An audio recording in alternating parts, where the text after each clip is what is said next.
नमस्कार दोस्तों और स्वागत है आपका आपके अपने ही YouTube चैनल बीएड एग्जाम पर। और धुआंधार वीडियोस अब फटाफट आपको मिलते रहेंगे, ढेर सारे वीडियोस अब लगातार मिलेंगे दोस्तों। तो बिल्कुल चैनल के साथ जुड़े रहिए, चैनल सब्सक्राइब कर लीजिए, नोट्स भी मिल जाएंगे आपको और वीडियोस तो मैं अपलोड कर ही रहा हूं दोस्तों। जो कमी मैंने आपके अध्ययन में पिछले कुछ महीनों में की है उस कमी को पूरा करने का पूरा प्रयास है।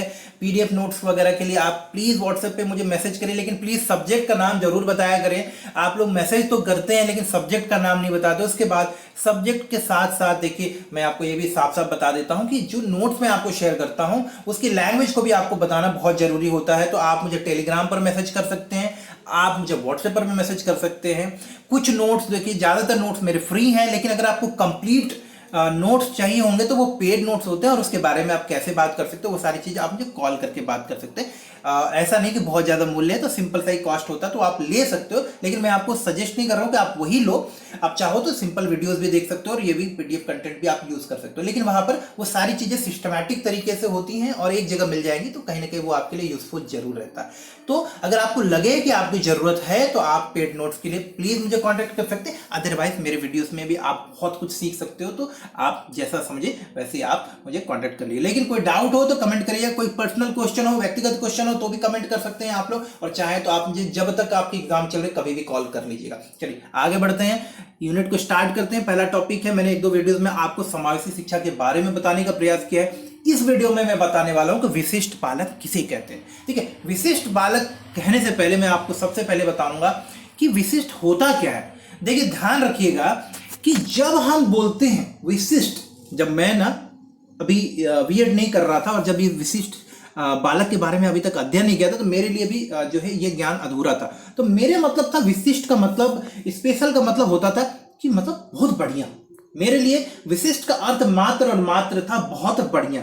लेकिन जब मैंने अध्ययन किया, और आप सबको पता है कि पढ़ने लिखने से ही ज्ञान बढ़ता है, तो जब मैंने अध्ययन किया तो मैं समझ पाया कि विशिष्ट शब्द का अर्थ तो बहुत व्यापक है, बहुत ही ब्रॉड मीनिंग है।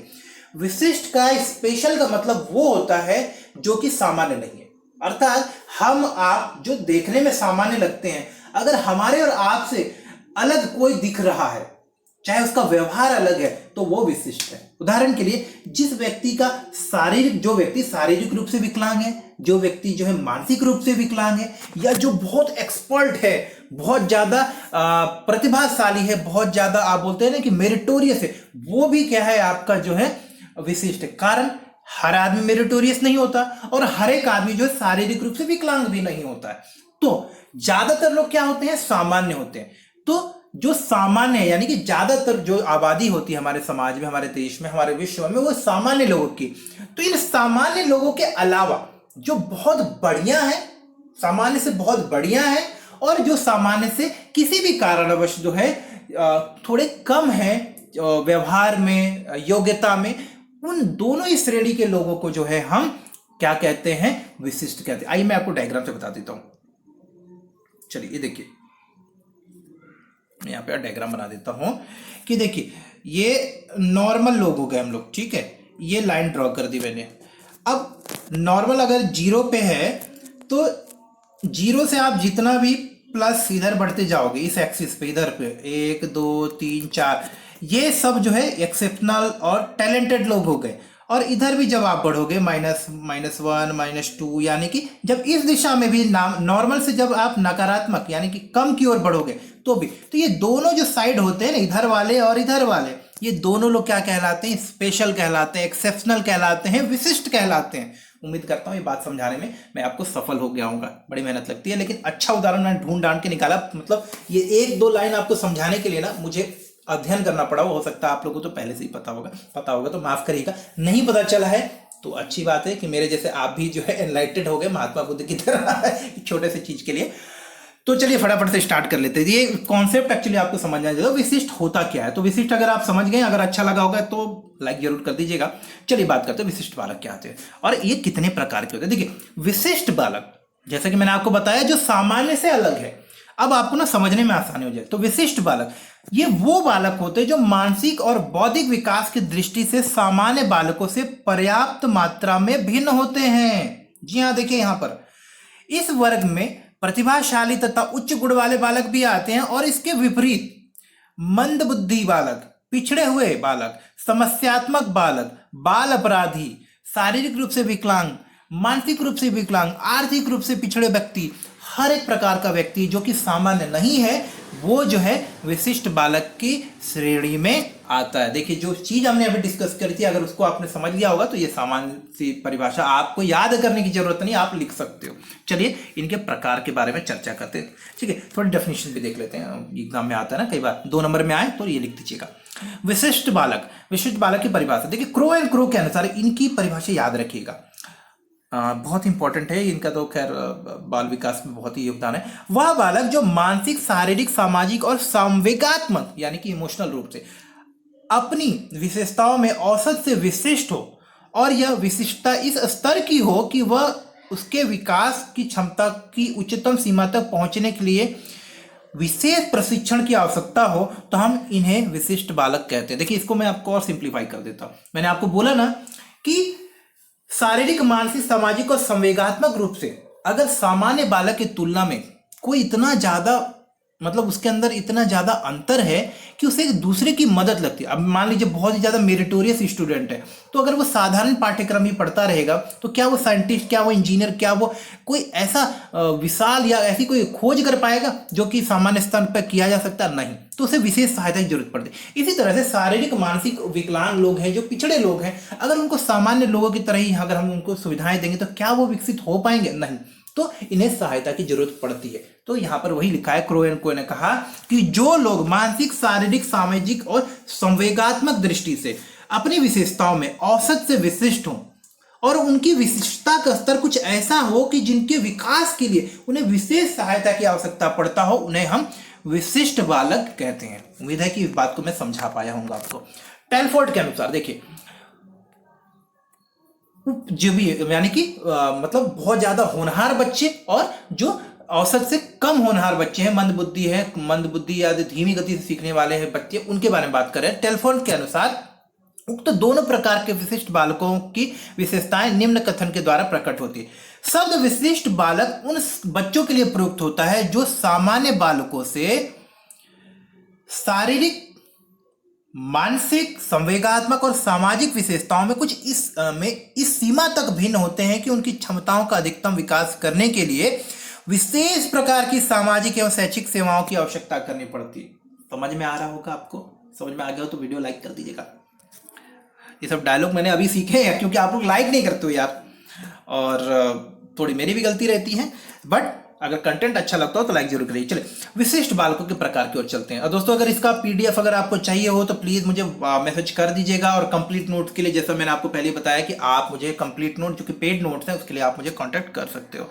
ठीक है, विस्तृत रूप से अगर हम लोग बात करते हैं तो विशिष्ट बालकों को ना 2 प्रमुख भागों में बांटा गया है, मतलब 2 श्रेणियों में हम इनको रखते हैं। एक भाग के अंतर्गत अत्यधिक तीव्र बुद्धि वाले प्रतिभाशाली बालक आते हैं, तो दूसरे वर्ग में वो बच्चे जो मानसिक रूप से कमजोर है, शैक्षिक रूप से कमजोर हैं या फिर आर्थिक सामाजिक रूप से पिछड़े बालक हैं, जिनको की शिक्षा के पर्याप्त अवसर अभी तक नहीं मिले थे। विद्वानों ने बालकों के व्यक्तित्व विकास के विभिन्न पक्षों को आधार मानकर इन बालकों को निम्न रूप से जो है, यानी कि अभी हम लोग अलग अलग टाइप्स देखेंगे जो विशिष्ट बालकों की, उनको हम लोग यहाँ पर देख रहे हैं। अगर एक आध टाइप में से मिस हो जाए दोस्तों तो आप प्लीज अपने नोट्स में उसको ऐड कर लीजिएगा। मैं पूरे कोशिश करिए कि हर एक प्रकार के बच्चों को यहाँ पर ऐड करो। अगर कहीं छूट जाए तो प्लीज माफ करिएगा, और कुछ गलतियां भी अगर हो रही हो तो भी माफ करिएगा मुझे, मतलब आप मुझे अपडेट कर दीजिएगा। शारीरिक विशेषताओं के आधार, देखिए विशिष्ट बालकों में सबसे पहली श्रेणी जो होती है वो होती है शारीरिक विशेषताओं के आधार पर विशिष्ट बालक। देखिए कुछ बालक ऐसे होते हैं जो शारीरिक बनावट में या शारीरिक रूप में सामान्य बच्चों से भिन्न होते हैं। आमतौर पर अपंग बालक देखिएगा, विकलांग बालक अत्यधिक कमजोर यानी कि शारीरिक रूप से इनकी जो बनावट, शारीरिक जिनका शरीर जो है कमजोर होता है, अथवा बहुत अधिक भारी भरकम शरीर वाले छात्र भी इस श्रेणी में आते हैं। इन्हें सामान्य बालकों के साथ उठने बैठने, पढ़ने लिखने और खेलने कूदने की जो प्रक्रिया होती है उसको करने में काफी परेशानी का सामना करना पड़ता है। अतः इन्हें इन बच्चों के विकास के लिए, इनके सामाजिक विकास के, संवेगात्मक विकास के लिए विशेष शिक्षाओं की आवश्यकता पड़ती है, विशेष शिक्षकों की आवश्यकता पड़ती है, ध्यान रखिएगा। इसके बाद दूसरी श्रेणी आती है मानसिक रूप से विशिष्ट बालक। देखिए मानसिक रूप से विशिष्ट बालक वे बालक होते हैं जिनकी मानसिक और बौद्धिक विकास की दृष्टि से सामान्य बालकों की तुलना में जिनका विकास जो है पर्याप्त रूप से भिन्न होता है। इस वर्ग में प्रतिभाशाली बच्चे आते हैं, उच्च गुण वाले बालक आते हैं। इसके विपरीत वे भी बालक आते हैं जो मंदबुद्धि होते हैं, मानसिक रूप से पिछड़े होते हैं, समस्यात्मक बालक होते हैं, बाल अपराधी होते हैं, जिनको शिक्षा नहीं मिली है, वो भी बच्चे आते हैं। या कि अधिगम के लिए जो अयोग्य कहे जाते हैं, ऐसे बच्चे भी जो है इस श्रेणी के अंतर्गत आते हैं। मानसिक रूप से विशिष्ट बच्चों के अंतर्गत में विशिष्ट और मानसिक रूप से कमजोर बच्चे आते हैं, ये हमने देख लिया। अब देखते हैं सामाजिक दृष्टि से, सामाजिक विकास की दृष्टि से विशिष्ट बालक। देखिए सामाजिक विकास की दृष्टि से हम समझते हैं कि ऐसे बालक जिनका पर्याप्त सामाजिक विकास नहीं हुआ, तो इस श्रेणी में वे बालक आते हैं जो अपनी विशिष्ट व्यवहार के कारण समाज के सामान्य सदस्यों से समायोजन स्थापित नहीं कर पाते। इस प्रकार के बालकों में प्रायः बाल अपराधी, समस्यात्मक बालक, शरारती व उद्यमी बालक, यानी कि दुष्ट प्रकृति वाले बालक तथा नशा या मद्यपान करने वाले बालक आते हैं। तो ध्यान रखिएगा कि सामाजिक रूप से जो तिरस्कृत बच्चे हैं, या हमने जो कैटेगरी आपको बता दी, इस बच्चों को हम लोग सामाजिक विकास की दृष्टि से विशिष्ट बालक ही कहते हैं। संवेगात्मक विकास की दृष्टि से विशिष्ट बालक, संवेगात्मक पढ़ने लिखने की क्षमता जो होती है ना, संवेगन की, यानी चीजों को पढ़ के समझने की जो क्षमता होती है, इसे संवेगात्मक दृष्टि से संवेगात्मक विकास बोलते हैं। तो इस प्रकार के बालकों में अपने विशिष्ट संवेगात्मक और भावनात्मक विकास के कारण सामान्य बालकों से भिन्न होते हैं। देखिए संवेगात्मक विकास की दृष्टि से जो विशिष्ट बालक होते हैं, उनकी संवेगात्मक जो क्षमता होती है, भावनात्मक अभिव्यक्ति जो होती है, वो सामान्य बालकों से अलग होती है। ऐसे बालक समूह के अन्य सदस्यों के साथ घुल मिलकर नहीं रह पाते।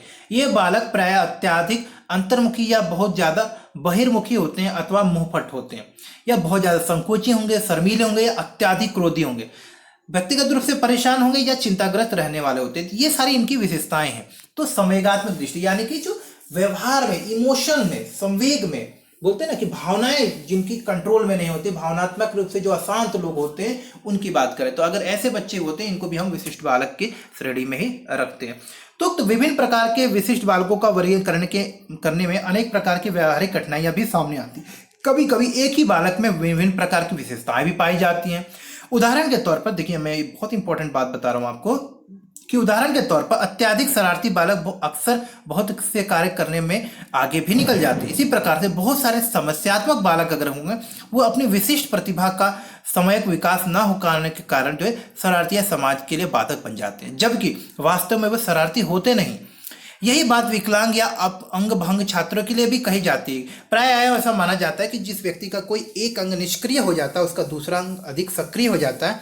इसलिए विद्वान मानते हैं कि विभिन्न गुणों के आधार पर विशिष्ट बालकों को हम और निम्नलिखित, यानी कि और ज्यादा थोड़ा सा हम लोग और ज्यादा श्रेणीवार तरीके से हम लोग समझ सकते हैं। तो आइए इनको देखते हैं। व्यक्तिगत गुणों के आधार पर विशिष्ट बालकों को निम्नलिखित प्रकार से हम लोग कर सकते हैं, श्रेणीबद्ध कर सकते हैं। पहला बालक जो श्रेणी होगी वो है हमारे विशिष्ट बालक की, दूसरा होगा सृजनात्मक बालक की, तीसरा अपंग या विकलांग बालक, चौथा मंदबुद्धि बालक, पांचवा पिछड़ा बालक, समस्यात्मक बालक और वंचित बालक। देखिए वंचित बालक का अर्थ होता है ऐसे वो सभी बच्चे जिनको कि किसी भी कारणवश जो शिक्षा के अवसर उपलब्ध नहीं हुए, धार्मिक, आर्थिक, सामाजिक, रंग भेद किसी भी कारणवश अगर वो शिक्षा के अवसर नहीं प्राप्त कर पाए तो उन्हें वंचित बालक कहते हैं। अधिगम के लिए अयोग्य बालक, ऐसे भी बच्चे होते हैं जिनका मानसिक स्तर शायद ऐसा नहीं होता या उनकी सामाजिक गतिविधियां ऐसी नहीं होती जिनसे कि वो शिक्षा के जो मुख्य धारा है उससे जुड़ सके या शिक्षा के अवसरों का लाभ उठा सके। तो ऐसे बालकों को भी हम विशिष्ट बालक ही कहते हैं। कुसमायोजित बच्चे, देखिए कुसमायोजित बच्चे यानी कि जो समाज में जिनका व्यवहार ऐसा नहीं है जो समाज के योग्य हो, समाज के अनुरूप हो। तो ऐसे बालक जिनका कि समाज में जिनका व्यवहार जो समाज के अनुरूप नहीं है, जिनको कि समाज में लोग जो है अच्छे तरीके से नहीं देखते, जिनको सम्मान नहीं लोग करते, उनको हम कुसमायोजित बालक बोलते हैं। इसके अलावा बाल अपराधी, जिसके बारे में मैंने अभी चर्चा भी की थी, कम उम्र में जो है नशापान करना, गलत गतिविधियों में जुड़ जाना, आपराधिक कार्यों में जुड़ जाना, ऐसे भी बहुत सारे बच्चे होते हैं। तो इस प्रकार की श्रेणी में जो बच्चे आते हैं उन्हें हम लोग बाल अपराधी कहते हैं और ये सभी जो है विशिष्ट बालकों की श्रेणी में ही आते हैं। उम्मीद करता हूँ विशिष्ट बालकों के बारे में आपको जो है अच्छे से समझ में आ गया होगा। वीडियो अच्छा लग रहा होगा तो लाइक जरूर करिएगा दोस्तों। आगे बढ़ते हैं और देखते हैं इसके बाद क्या पढ़ने का। अब हम लोग यहाँ पर देखने वाले हैं प्रतिभाशाली बालक का अर्थ।